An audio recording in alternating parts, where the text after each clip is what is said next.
Hello guys! Magandang hapon sa inyo lahat. This is Rodriguez from my secret channel, A Fitiller, also Matarder. So ngayong hapon na to, tignan natin sabihin sa inyo ng ating mga gabay. So this is a special gabay for the month of June 3 hanggang June 9 for the sign of Scorpio. Scorpio, welcome to my channel. Ano kayang messages, advices, and spirit guides ang ating masasaga for today's video? Kanino kayang energy or kaganapan sa buhay ng mga Scorpio signs ang ating mahagilap? So guys, this reading is a general reading lamang din at makaka-resonate. Kunin lamang po ang makaka-relate sa inyo and comment down below kung kaninong energy ang ating nasagot. And of course, don't forget to like and subscribe my channel and hit the notification bell for more videos up there. Kasi maraming salamat po sa mga walang sawang pag-support sa aking channel, lalo-lalo na ang hindi skip ng ads, away pagpalain kayo ng Diyos at may kapalisik siklig nag-uumapaw na biyayang manang balik sa inyo. So let's see guys, what is the messages ng ating angel spirit for the sign of Scorpio? So let's see and watch this.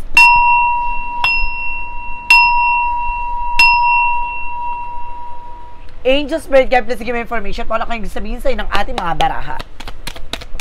Okay, there's a 5 of Pentacles in reverse. Some of you guys na makaka-recover ka na for financial loss, financial crisis, maaaring lalakas na at lalago na ang pasok ng pera sa iyo, no? And this something, the sun card with a pure positive outcome, na magiging maganda na kalalabasan dito, na magdudulot to sa iyo ng malaking impact, no? Kumbaga, this something, a development for getting sa finances, no? May paglakas at paglago. There's a 2 of Cups with a partnership, no? Even sa partnership guys, no? Kumbaga, there's a something unconditional love, may katangi-tanging pag-ibig, pagmamahal, na maaaring namumutangi dito sa situation na to. And because this is something that card with an ending and a new beginning, na may mga bagay din na tatapusin na sa'yo, na may mga bagay na magsisimula na at maaaring babaguhin ito. At the same time, this is something guys with a death card represent the Scorpio signs. This is something arising from the ashes, no? Evolutions, no? What is additional messages? So this is something guys with an Emperor just being mature enough and being grounded. So kailangan maging mature ka, no? Maging mature ka how to handle and of course care yourself, of course. And of course this is something, the Ace of Cups, no? Nag-uumapaw na pag-ibig, nag-uumapaw na love offer, no? Kumbaga bubuksan ng panibagong yugto pagdating sa buhay pag-ibig. Pasabog. What is additional messages? Represent the 7 of Pentacles with a harvest moment. Aani ka na. No, some of you guys na makaka-recover ka na kasi tuloy-tuloy na ang pag-aani. Tuloy-tuloy na ang kasaganahan na naghihintay sa'yo. No, look back on what you have achieved and set new goals. So, magkakaroon ka ng mga panibagong eksena. And this is something the Page of Pentacles, invest wisely. No? Kumbaga, kung mag-i-invest ka sa isang situation, kailangan maging mas wise ka. No? Mas maging matalino ka na ngayon. No? Sa bagay, magliliwanag naman yan eh. No? Mas magiging mas maayos na yung plano mo ngayon. No? Hindi na yung basta pala desisyon. And there's a 3 of Cups for celebration. There's a lot of celebration coming in. No? Maraming celebration na magaganap dito na magdadala sa'yo ng happiness, no? Gathering, and some of you partnership guys, no? And this is the 9 of Cups, a wish fulfillment. So talagang may mga bagay na matutupad na. Ito rin yung katapusan ng paghihintay. Dahil makakamtan mo na ang mga matagal mo nang inaasam-asam. No additional messages. And there's a temperance with a perfect timing.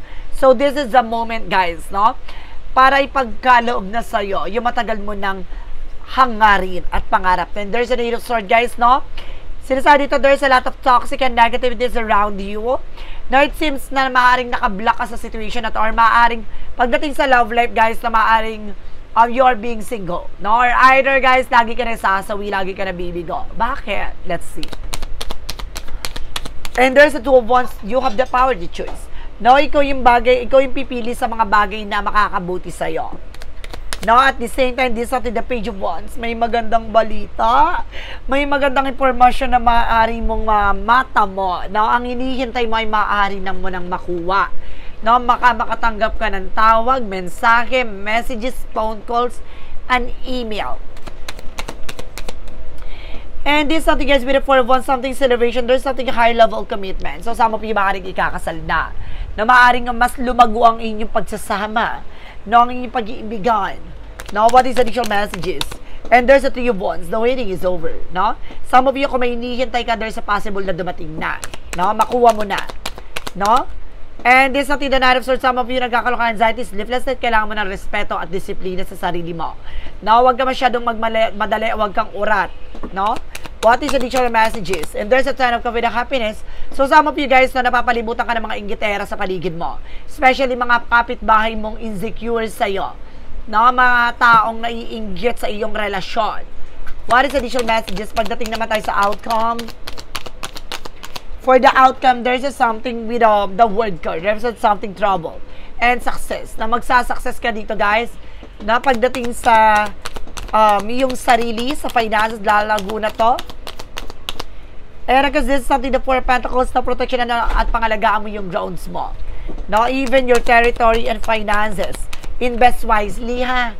Matuto ka kung saan ka mag-i-invest ng time, effort, no, ng emotions. And there's a 3 of Pentacles collaborations, no? Some of you, meron talaga ako nakikita dito na kasal, no? Maaring ikasal ka, or maaring magkaroon dito ng engagement, proposal. At the same time, guys, with a partnership, no? Maaring magkaroon kayo ng panibagong business, no?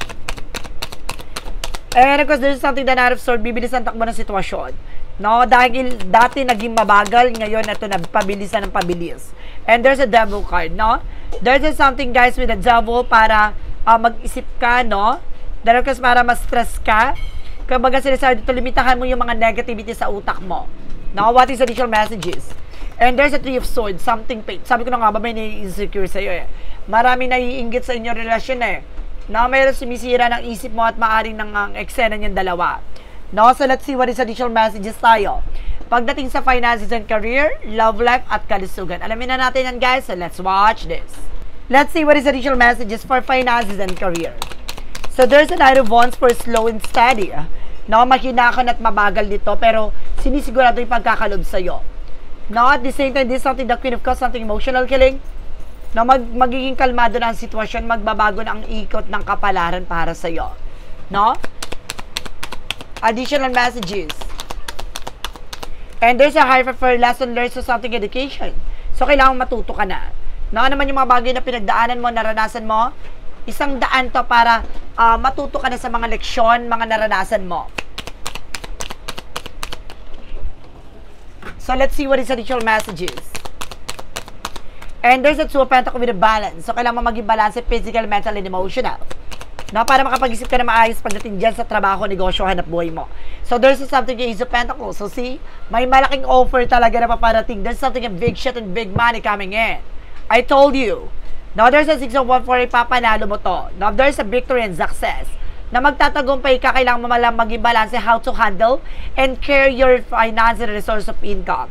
Na matuto ka na sa mga leksyon, mga naranasan mo, huwag masyadong, kumbaga, aggressive pala desisyon, no? Alam mo yung damdamin mo na maaaring nagiinit at naglalagablab, no? Yung parang gustong-gusto mo isang bagay na yon, matuto kang kumalma. No, dahil maglalagay yan sa hindi maganda sitwasyon sa'yo. Kailangan matuto kang i-manage it, i-control yan. So, let's see what is additional messages tayo. Pagdating naman tayo sa love life. Sa pag-ibig, guys. Sa love life, let's see. And because this is something, the 6 of Cups, there's a person coming back. So, some of you guys, meron ditong babalik from the past, o maaaring may manumbalik dito. No? Maaring may bumalik or may maaring manumbalik. So, let's see what is additional messages. Represent guys with the Knight of Cups. There's something an offer, proposal, engagement. No? Maraming paparating sa'yo na mga eksena.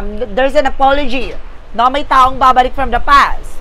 Let's see additional messages. So, ibig sabihin mayroong hihingi ng tawad dito. No? May susubukang bumalik pagdating sa buhay pag-ibig. Oh. At the same time, this is something that Ten of Pentacles magdadala sa long-term success and long-term investment. So, ibig sabihin nito guys, no? Kaya ito babalik, no? Napagtanto niya, palpak ang pinalit niya. O, diba? Na-realize niya. No? And this is how the guys with the 6 of Pentacles magiging balance na ngayon. No? Pagdating sa relasyon. No? There's a Justice card, kinarma. Kaya bumalik kasi kinarma. Diba? And there's a 9 of Pentacles, magiging mas malago na ang inyong pagsasama. Na magiging mas maayos na kasi kumbaga magkakaroon ng something power couple or maaaring magtutulungan na kayo. No, maaaring magkakaroon na kayo ng kumbaga iisang layunin at pangarap. So let's see, pagdating naman tayo sa kalusugan mo. And this is something, the Four of Swords, something rest. So, kailangan pahinga mo yung katawan lupa mo. Some of you, maraming tumatakbo sa intuitions mo, guys, no? And this is something, the Moon card, sabi ko na nga, basta panaginip mo. Na madalas na nanaginip ka, nagigising ka some of nowhere. And this is something, the Page of Swords, being curiosity. Ibig sabihin, may nag-i-spy sa'yo. No? Marami nakatingin, nakasubaybay sa'yo. No? And then, there's a magician, so something manifestation. May mga bagay na unti-unti mo na ma-manifest. Magiging maganda na ang iyong kalusugan. And this is something, the Hangman. Some of you guys, no? Parang feeling mo lutang ka or balisa, something like that. Kailangan baguhin mo na yung iniisip mo. There's a Five of Wands.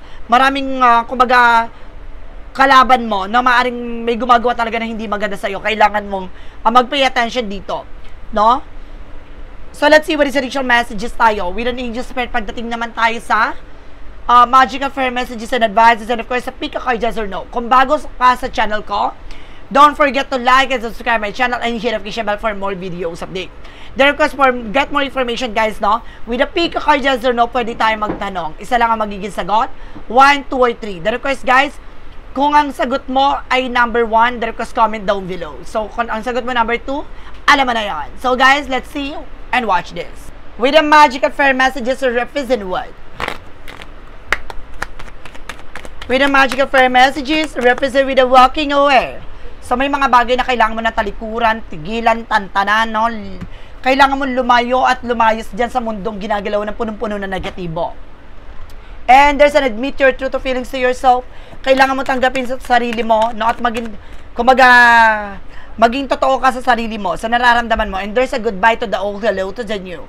So, kailangan mo nang kalimutan ng nakaraan. Kailangan mo nang tanggapin ng bagong eksena sa buhay mo. Diba? So, let's see what is the yin and yang oracle card. Represent what? And this is something celebration coming in. Maraming mga matatanggap kang biyaya. Magiging masagala at magiging maayos ang iyong kalagayan at sitwasyon. Yung person mo is a very masculine or you are also masculine energy. And this is something speak, guys, with an assistant, no? Ginagabay ang karaw ng mga gabay mo. Pasabog. Na may gabay ka dito. There's a nurture, no? Pagdating sa love, napaka-compassion mo, no? Talagang it's either soft-hearted ka, no? Talagang mawawain ka, mababa ang loob mo. What is the synchronicities represent what?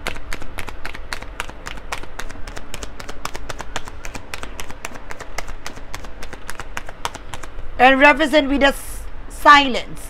No, kailangan maging tahimik ka. No, tikong bibig. No, hindi ka pwede mag-share ng kahit anong information with other people. And there's a, oh my God, solution is here. No, may formula. Ibig sabihin, nandito ng tamang sagot sa iyong mga tanong. And there's a strength with the confidence. So, kailangan mo lakasan ng loob mo, maging matapang ka. No, maging palaban ka. What is additional messages with the Romance Angel for Mystic Love Oracle deck? Reference with the trouble. Some of you guys na marami ka talagang trouble. Experience the new things. Na marami kang mga raranasan, mararamdaman. And there's a ghosted with a disappearing. Na meron dito mga biglang maglalaho sa eksena mo. And there's a bliss with a happiness. So magiging masaya at magiging maligaya ka na. Pasabog. What is an eagle's number? Represent what? Represent, guys, with a 666 with a reflect. No? It's several unexpected developments will enter your life and impact how you feel. This is a change to reevaluate your identity. You need a mental shift towards a greater optimism, self-assurance, and trust. Put your faith in your gut and inner voice. Pay attention to your feelings and use them to help you become a better person. Now, ibig sabihin dito, guys, no? Makakatulong to sa'yo para mabago at mag-develop na ang sarili mo, ang sitwasyon mo. Ito yung sinasabi ko, malaking impact na mangyari sa buhay mo na malaking pababago ang mga maaaring maganap at mangyari. No? So, let's see what is additional messages with the Money Move Oracle deck.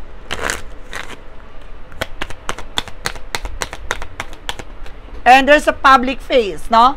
Follow your heart and become who you want to be. earn reputation, no? Ibig sabihin dito, it's okay to be yourself. Na wala namang masama maging ikaw, no? Maging totoo sa sarili mo. Basta alam mo sa sarili mo yung pinangahawakan mo. At the same time, guys, no? Basta matuto ka na sa mga taong pagkakatiwalaan mo, maraming tuso. No? Sa mundong ginagalaw mo, no? Parang there's a battlefield. Maraming aagawan, makikipag-agawan. And there's a part of the light represent what? What is the part of the light represent what? And there's a fidelity. No, I am devoted to my mind, heart, and will. I honors my soul, need, and trust in my connections to myself. God and the universe, my commitment and strength me, grounding me in the faith and purpose. So, ibig sabihin dito, talagang meron talagang devoted. Or of course, maaring, kumbaga, lahat ng tumatakbo sa isip mo at sa puso mo ay maaring gusto mo or maaring talagang namumutangi sa'yo na talagang hindi na bago yan. No, may ganun ka talagang kumbaga yung katangian, no, may ganun ka talagang attitudes, no, kumbaga yung ka ba discipline at the same time kumbaga nagtitiwala ka sa connection with God. No, alam mong hindi kayo liligaw nito. What is the what lies beneath with the hidden future? What lies beneath with the hidden future represent what? And there's situations about to explode. No, this shit's about to pop up in the flame. So, may revelasyon. No, mayroon ba mga bagay na maaaring mabulabog at sasabog sa eksena? Ito yung sinasabi ko, malakas ang impact na mangyari sa buhay mo yan. No? Itong pagbabago na to maaaring magbigay linaw. No? Ano ba talaga yung purpose mo sa buhay, sa sitwasyon? What is the shadow work represent what? A shadow work represent what? There's an hidden desires, longing, passion, and fulfill. Your deepest desire hold the seeds of your potential. Ibig sabihin dito, yung pinakamalalim na kagustuhan mo ay yung panghawakan yung mga bagay na itinanim mo, ay aanihin mo. No, kumapit ka dahil babaguhin na nito ang mundong ginagalaw mo, ang sitwasyon mo, at mga nakasanayan mo. So, there's a clarifying for love situation represent what? For clarifying for love situation represent and emptiness echoes, no? Its absence feel the lonely space, yearning for a comforting presence. No, ibig sabihin dito, guys, no? Kumbaga, ibinubuo or kumbaga, kailangan mas malawak ang isip mo at ang puso mo sa mga bagay na nararamdaman mo. No? Kailangan hindi ka takot mag-isa, hindi ka takot mawalan sa eksena na to. No, handa kang kumbaga, lumaban sa lahat ng dagok ng buhay mo. What is the clarifying for life situation? For clarifying for life situation represent what? And this something harbor of peace, find serene refuge in the peaceful embrace of gentle harbor, allowing tranquility to still your water, no? Ibig sabihin dito, guys, so hanapin mo, no, kung saan ka magkakaroon ng kapayapaan at tanggapin mo yung mga bagay na magpapabuti sa'yo. At ano kasi yung mga bagay na makakatulong sa'yo para mas lalo kang manaig, manatili, at lumakas at tumibay. No? So, let's see what is additional messages with a pick a card, yes or no. So, let's watch this. With a yes or no pick a card, ito na yun, guys. Now, let's start tayo with the number 1. Kung sino yung mga nakapili na number 1, ito na yung sagot. Number 1 represent what? Okay, there's something a yes. Glowing result, clarity, seeing the whole picture. So, ito na, no, lalago na ito, pakikita sa resulta at lilinaw to, no, at makikita mo yung kalalabasan ng eksena na to, no, at maaaring matanggap mo na. Number 2, there's a yes again. Embrace new opportunities and fresh day begin. Magsisimula na, no, at matatanggap mo na ang mga bagong posibilidad na mangyayari sa buhay mo. Magsisimula na ang panibagong yugto. Number 3, represent what? And this is something, guys, we know, beyond your ability, done that, not viable. No, parang tinapos na. No, sa likod ng mga bagay karanasan na to, tinapos na at hindi na pwedeng ilaban pa. No, kailangan mo na magsimulang muli at kailangan mo na baguhin ang nakasanayan at nakagawian mo. So, guys, this is a special gabay for the month of June 3 hanggang June 9 for the sign of Scorpio. Scorpio, maraming salamat po for this wonderful reading. So once again, this reading is a general reading lamang. Hindi lahat makaka-resonate. Kunin lamang po ang makaka-relate sa inyo. Comment down below kung kaninong energy ang ating nasagot. And of course, don't forget to like and subscribe my channel and hit the notification bell for more videos update. Then of course, maraming salamat po sa mga walang sawang pagsuporta sa aking channel. Lalo-lalo na ang hindi skip ng ads away pagpalain kayo ng Diyos at may kapalisiksik liglig na gumapaw na biyayang manabalik sa inyo at maraming salamat po. And see you in the next video. Bye-bye and babush!